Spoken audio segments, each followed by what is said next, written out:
करना चाहिए, अहिंसा अस्तेयम, उसको लालच नहीं करना चाहिए। आप देखिए, ये सनातन धर्म की ये शर्त है इंसान बनने की कि अच्छा इंसान वो है जो लालची न हो। आप देखिए कुरान की क्या शर्त है, कुरान की शर्त भी यही है। कुरान के सूरा 3 आयत नंबर 14 में है, औरतें, औलाद, सोने चांदी के ढेर, चुने हुए घोड़े, मवेशी और खेती की जमीनें, ये लोगों को बहुत आकर्षक लगती हैं, बहुत लालच पैदा करती हैं, लेकिन ये चंद दिनों की दुनियावी जिंदगी के सामान हैं। सच तो ये है, जो सबसे अच्छा ठिकाना है वो तो अल्लाह के पास है। आप लोगों में से अधिकांश लोगों ने सपना देखा होगा। सपने में अच्छा भी सपना होता है, बुरा भी सपना होता है। सपनों में कोई पैसा देखता है कि भाई पैसा मिल रहा है, बटोरना है। बहुत लोगों को पैसा सपने में मिलता है, बहुत लोगों को सपने में कार से जा रहे हैं, कोई जो है सपने में अच्छी उसको बीवी मिल गई। इस तरीके के सपने आते हैं और बुरे सपने भी आते हैं।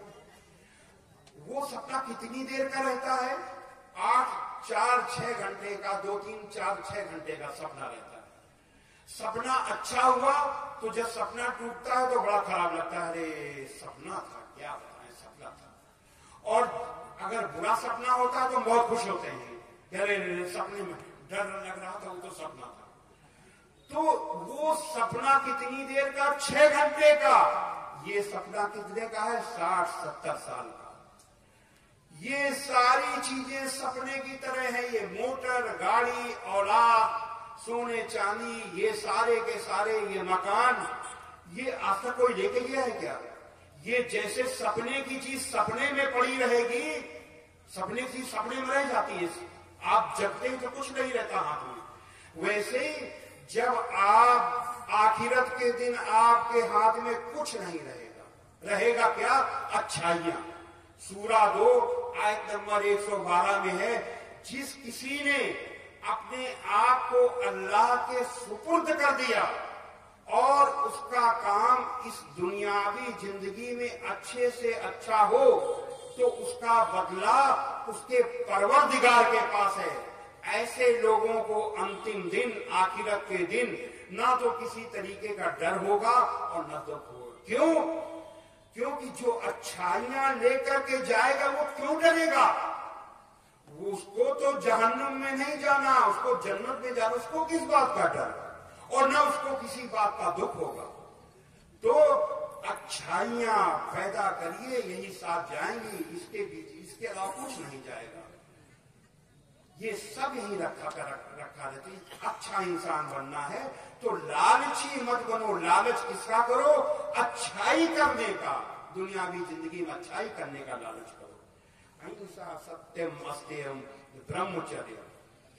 और चौथी शर्त है अच्छा इंसान बनने की, इंसान को ब्रह्मचारी होना चाहिए। हमारे हिंदू भाई समझते हैं ब्रह्मचारी का मतलब है शादी न करो। ब्रह्मचारी का मतलब ये नहीं है। ब्रह्मचारी का मतलब है अपनी बीवी को छोड़कर दुनिया की जितनी भी औरतें हैं उनको अपनी माँ, बहन, बेटी समझना। ये ब्रह्मचारी का मतलब है। अब देखिए कुरान में क्या आदेश है इसके लिए। कुरान के सूरा 7 आयत नंबर 28 में है, अल्लाह बेहयाई के काम करने का हुक्म हरगिज नहीं देता। आजकल क्या है? आजकल हम दिल्ली में रहते हैं, हमारी बहनें और बेटियां यहां तक का हाफ पैंट पहन के आती, यहां तक का, वो ऊपर होता चला जा रहा है। अगर हम बोल दें उसके बारे में तो बर्रे के छत्ते में हमने हाथ डाल दिया। सब लोग टूट पड़ेंगे हमारे ऊपर कि ये तो उसकी मर्जी है, आप क्यों बोल रहे हैं? ये मर्जी नहीं है, ये बेहयाई है। इसी बेहयाई से तमाम बुराइयां पैदा हो रही हैं। ये औरत का गहना होता है लज्जा।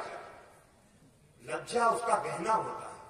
जो औरत जितना लज्जा रखेगी, शाया रखेगी, शर्म रखेगी, वो उतनी ही सुंदर होगी, वो उतनी ही अच्छी लगेगी। लेकिन नहीं है तो अल्लाह का हुक्म है کہ اللہ بےحائی کا حکم ہرگز نہیں دیتا. اس کے بعد اگر آپ کرتے ہیں تو اس کا دشپرینام آپ کو ہی بھگتنا پڑے گا. اور سورہ